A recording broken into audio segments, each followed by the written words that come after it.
Welcome to steno dictation series. आज की speed है 80 शब्द प्रति मिनट। तो चलिए शुरू करते हैं 5 सेकंड बाद।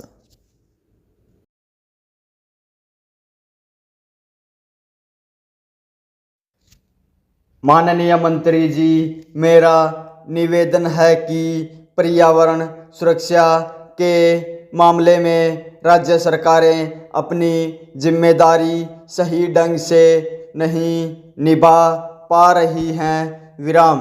कुछ राज्य सरकारें इस संबंध में दी गई रियायतों तथा अनुदानों का दुरुपयोग भी कर रही हैं। विराम। मेरे विचार में कोई भी विकास योजना बनाते समय पर्यावरण का ध्यान अवश्य रखना चाहिए। विराम। इससे तालमेल बिठाकर ही योजना बनानी चाहिए। विराम।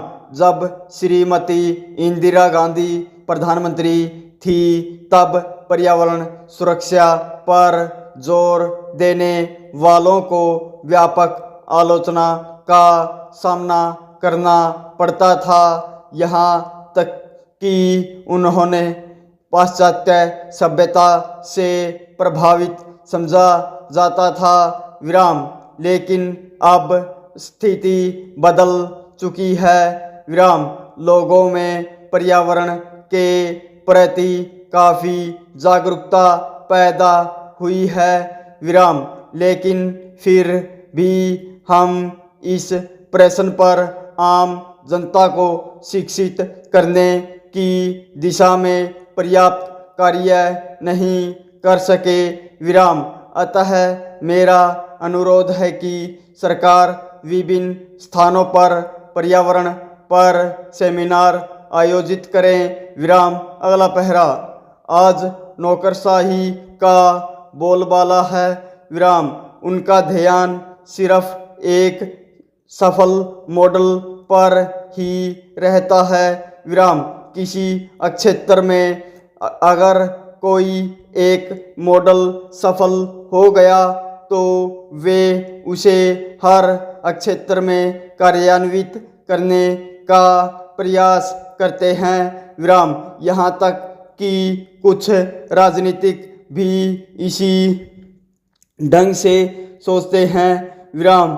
लेकिन मेरा कहना यह है कि विभिन्न क्षेत्रों के लिए भिन्न भिन्न विकास कार्यक्रम वहाँ के पर्यावरण को ध्यान में रखकर बनाए जाने चाहिए। विराम। आज स्थिति यह है कि भारत की केवल 11% भूमि पर जंगल हैं। विराम। सरकारी आंकड़ों में इसे 22% दर्शाया गया है, लेकिन इसमें से आधा जंगल बिल्कुल काट दिया गया है। विराम। यदि जंगलों की भूमि विकास योजनाओं के लिए दी गई तो 35% में जंगल रखने का सरकार का लक्ष्य पूरा नहीं हो पाएगा। विराम।